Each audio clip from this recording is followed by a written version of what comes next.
Good morning. It's January 27th, 2017, and this is your Bent Pixels weekly upload. My name is Sam. I'm the Director of Audience Development, and this is Kevin Famiro. Yes, and he is our intrepid intern and production guy, and he looked up some of these stories that we're going to be covering today. Thank you for joining me this morning.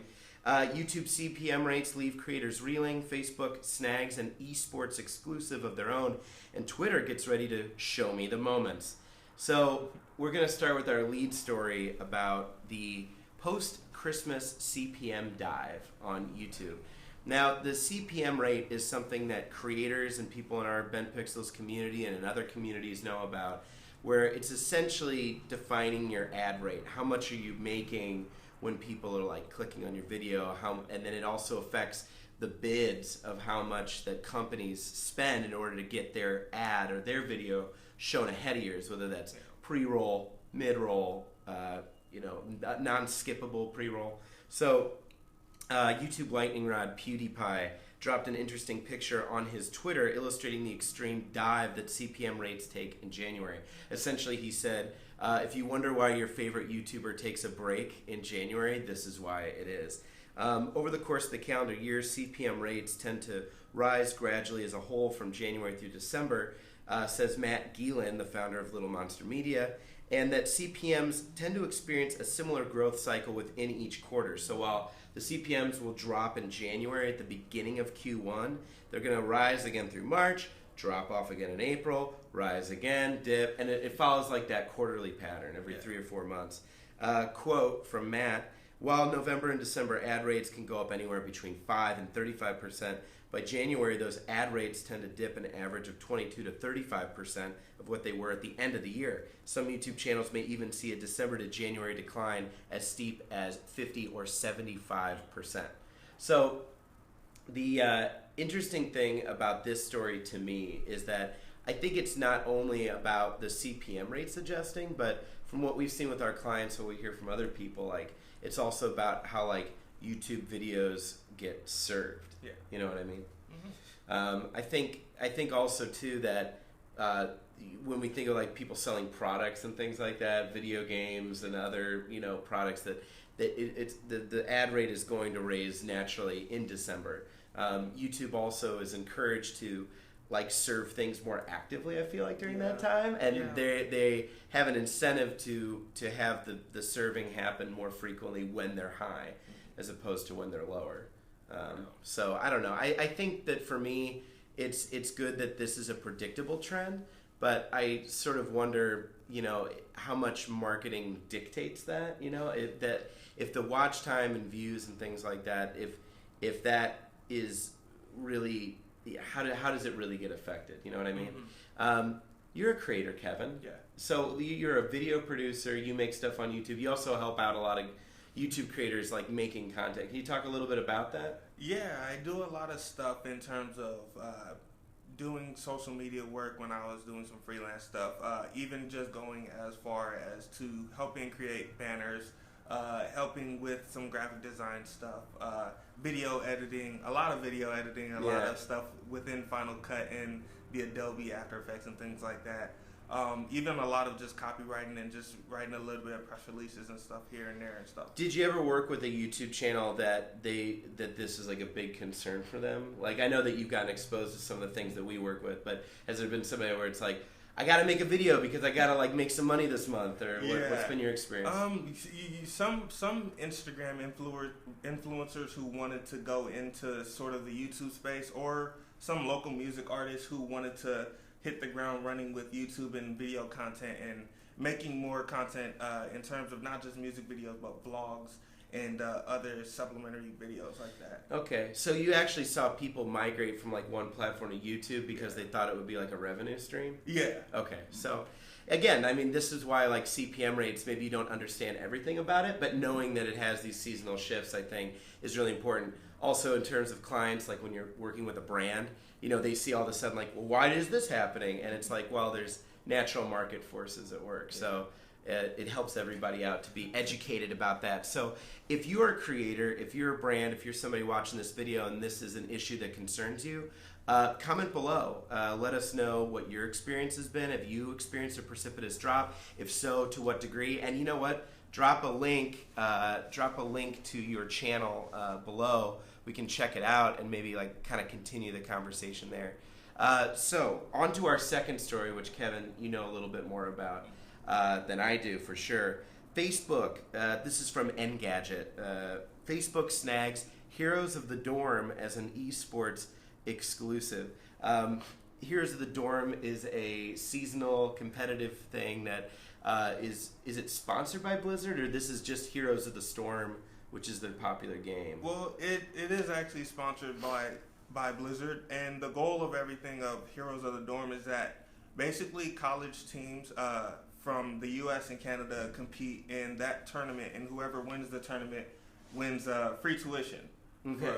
Wins free tuition with Blizzard. That's a very, I feel like that's like on the verge of like a Running Man, like post-apocalyptic future. It's like, you must fight for your education. Like, the schools won't subsidize you. You need to get on this video game. That would be great. You got to write a script for that. Oh, man. All right. Well, there you go. So, all right. If anybody's knowing, you got to option the rights to this live stream if you want to do a film about that. But apparently this Heroes of the Dorm thing used to be broadcast on like ESPN3, I think? Yeah. They mentioned in the story? Mm-hmm. A couple years back, it used to, they had it where it was on ESPN as well as on Twitch and other platforms. Mm-hmm. But they chose this time around to want to stick to pretty much Facebook exclusively so that they can be closer to their fan base and closer to the people who, when they're live streaming it, that's who they want to reach out to the most since they can get there quicker. Yeah, they mentioned that was easier for them to like export and share clips. Like that's where their audience is anyway, which is again, it's that kind of interesting. Like we're talking about an Instagram star that goes to YouTube in order to make money, but then we talk about a streaming game that was like living on Twitch and then try to get a broadcast partner, and now they're seeing like, well, maybe it's more advantageous for us to go through Facebook, just because of the sheer engagement metrics.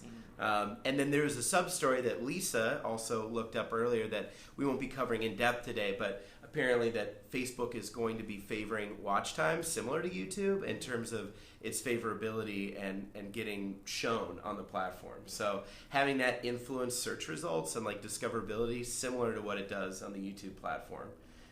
So that's great. It is. Are there any other? There's college teams across the U.S. and Canada that compete for a chance to win the tuition. So is the situation like you're studying to be an economics major, but then you're like, I really need some help. So, hey, does everybody in like the frat want to like work together to like try and like win this tournament?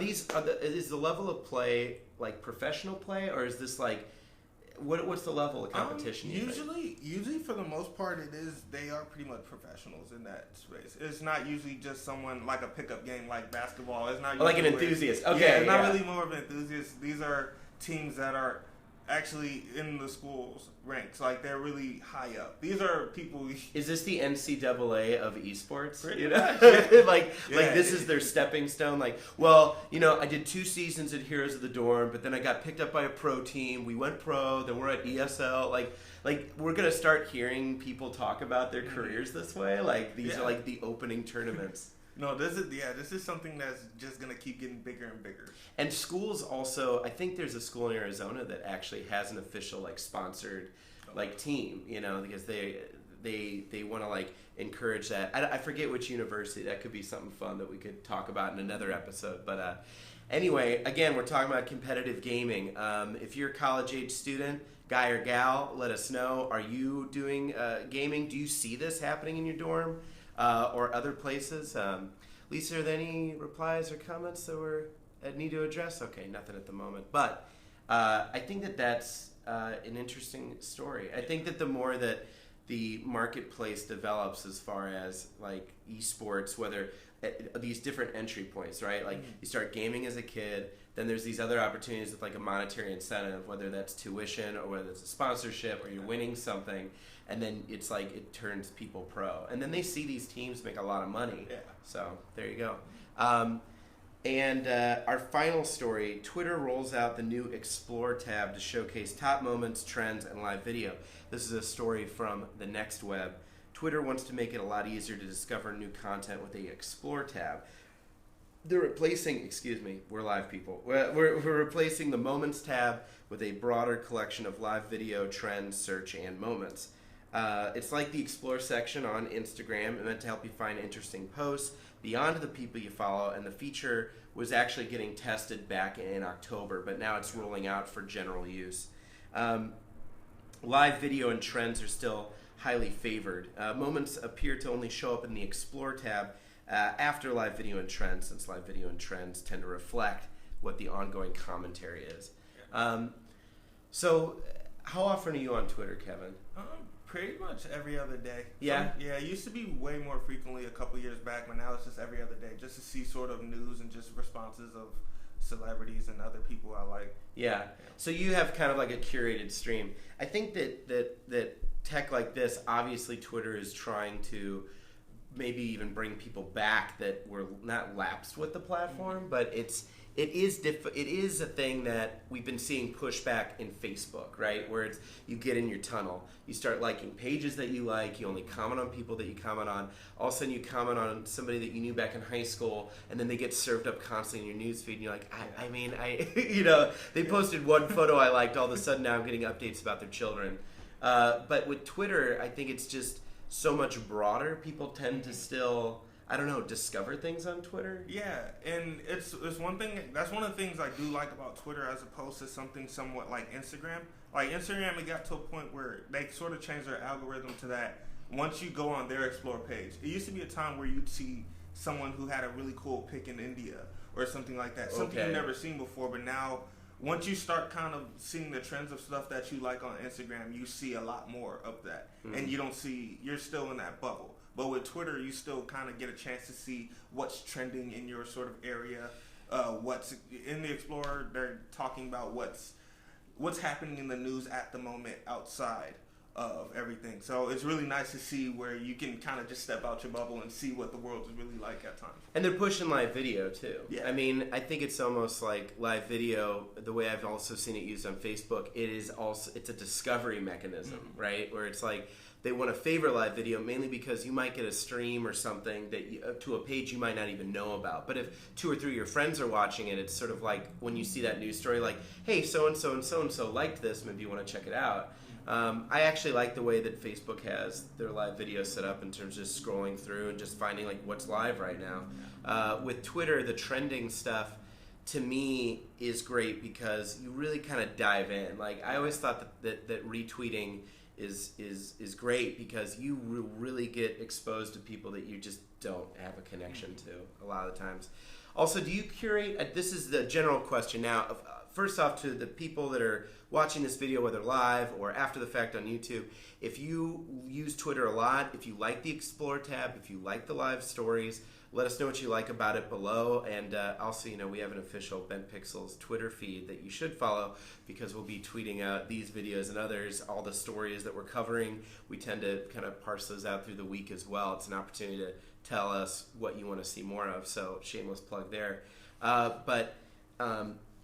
Do you curate, the question I maybe like to ask as a general question is like, do you curate your Twitter feed differently than you curate your Facebook feed?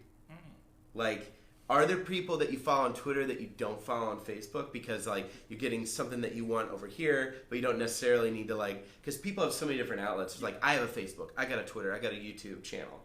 But how often do you actually want to follow all three because you're going to get regurgitated maybe similar content, right? Yeah.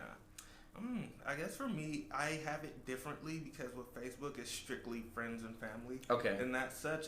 Usually, there'll be some news publications and things like that, and some creators that I'll like on Facebook. But usually, if it's someone else, like a celebrity or some other artist or something, I would go on Twitter to sort of see them. Because I don't have too many friends that are on Twitter, but I know a lot of colleagues from past work and just people I like to keep in touch with when we've done film projects and things like that on Twitter as opposed to Facebook like that. I think that's interesting. Like on Twitter, I mainly follow like animators or comic book artists or people that are really into like genre stuff that I like wrestling or anime or video games. Like I follow genre stuff on Twitter, but on Facebook, it's a lot more friends. Also on Facebook, however, I follow a lot of meme pages and joke pages because I like just some of the meta humor that shows up. People that share like videos, stuff like that. I also try to be a good Facebook and YouTube citizen. If I see a video on Facebook that has obviously been ripped from a YouTube channel, I will go to that YouTube channel and I will subscribe. And you should do that too. Be a good citizen of the internet. Don't let freebooting take over. Anyway, I think those are our top 3 stories, Kevin. How enlightened are you now? I am very much enlightened now, especially just with the Explore tab on Twitter. I can't wait to see how, when in the coming months, how that's gonna really blossom into something really cool, and it'll just start really good conversation about a lot of things. That's great. Nice. Awesome. One final note from the audience, Sam. We have a comment from Samir on the esports conversation. Yeah. He's saying that a number of his friends are getting into esports as well. So we might like to hear from the audience on what esports games they're enjoying, what they're into. Yeah.